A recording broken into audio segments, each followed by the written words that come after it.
frequency that... Analyse this if you want. Did you know that scientifically all the stuff coming out your exhaust pipe should be explodable? Yeah, but it's not because of the catalytic converter. No. The ones without a catalytic and everything else never exploded when it come out the exhaust either.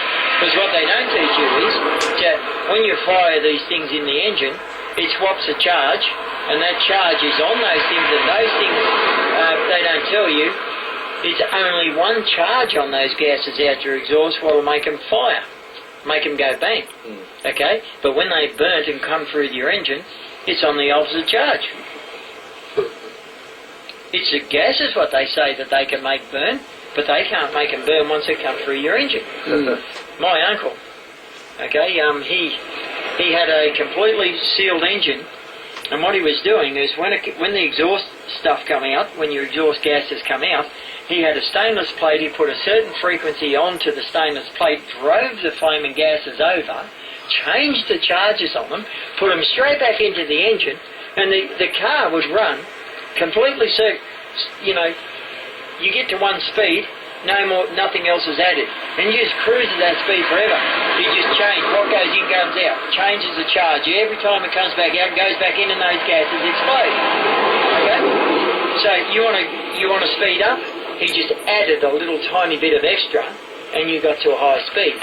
You want to drop revs, you're a little bit out. You understand? Don't take it right back around. So you had a valve to let in and out. And he was able to run off those. But they got these motors now, 7,200 hours, they've got these gases in cylinders. They've had these motors and everything else running, and they just take the gas out of there, pump it through the engine. There's no intake and no exhaust. They take it over and it goes into the cylinder there. And when it's gone over into the cylinder there, it's lost its charge.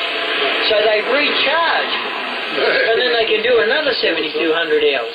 And then when it's dead flat over here, they recharge, but they won't tell you about that either.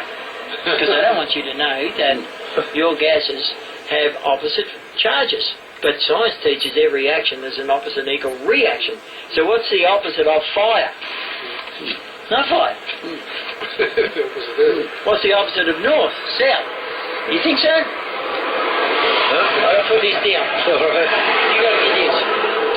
Science teaches for every action there is an opposite equal reaction. Yeah. Okay. This is about your magnets too. So, that is north. Okay? So, finger, watching. North. What's the opposite of north? Opposite equal. Sweet. Yeah. Now, I'll drop this one for a second. So that's south. What's the opposite of south?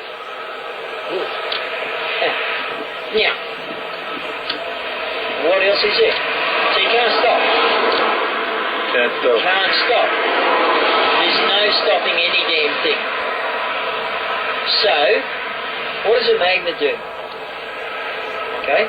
So the opposite of north is south, the opposite of south is north, the opposite of, it's south, north, north, south. You're stalemate. You're finished. No, you're not. Now you say, oh, east and west. No, because that's not an opposite equal, that's a 90 degree. Up, down? No, that's 90 degree. Opposite equal. So really when you ask, what's the opposite? Forget about the magnets and the fingers. The question comes down to, what have you asked? The question you asked is, what is the opposite equal?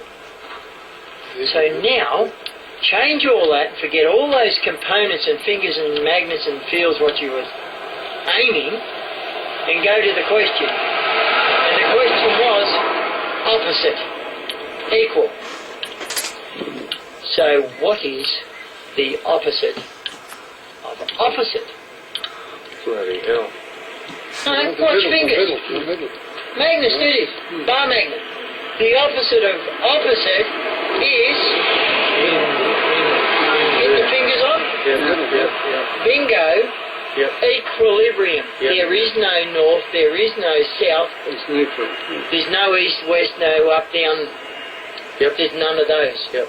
You have put together your north and south, and they're both equal and not opposites. Yeah. One is that way, one's that, and one fights each. One, if you want to really know it, they're not opposite equals because north negative is always stronger than south positive. Doesn't matter. In all electrical frequency fields, doesn't matter. Okay, so we'll just call it opposite. So you bring them back in and you make equilibrium.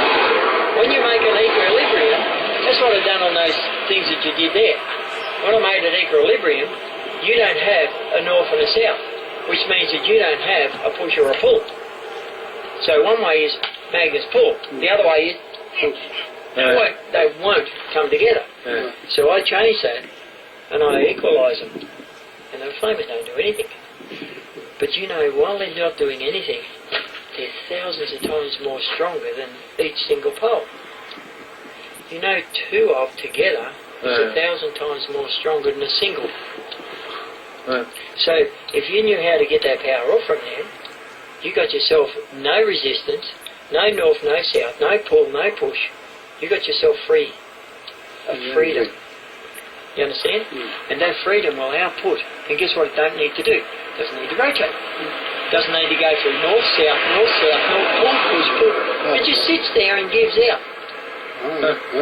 It doesn't rotate. It doesn't need to. Because, why would it have to rotate to go through any field when no other field interferes with it? Because all the fields are there equal at the same time.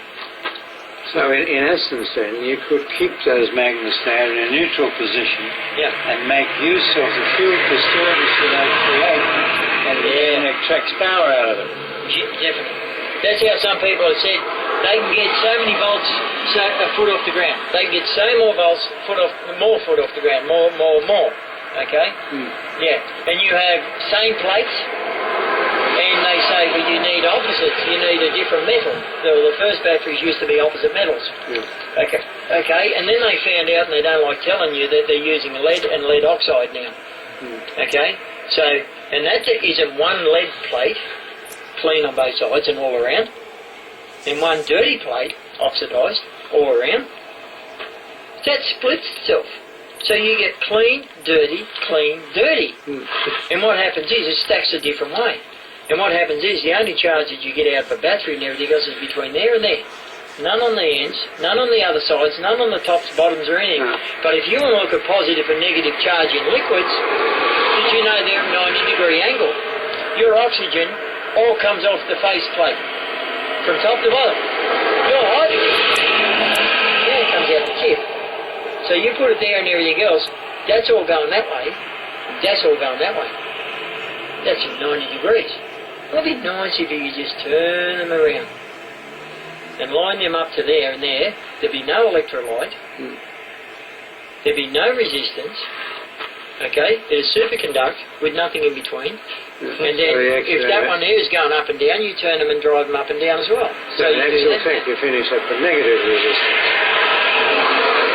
Negative is a opposite of a positive. You would end up with neutral, zero, neither side. So you've got to say it right. You got to say it right. You got to say it right, or you don't end up with it. Okay. Because in a battery you have ion current which takes place between the plates, and you have electron current which only flows from the outside of the circuit. The electron current doesn't flow through the battery, and the ion current doesn't flow outside the battery. And the two of them fight each other all the time. And this is what this John Bedini did. He made a pulse frequency to make the battery give up that energy that it wastes pulsing ion current on the inside, and he gets twice as much power out of the battery as normal. Aluminium, as such, is a metal. It's not something which you would say is magnetic attractive. You know, it doesn't have magnetic field to it to interact with your magnet.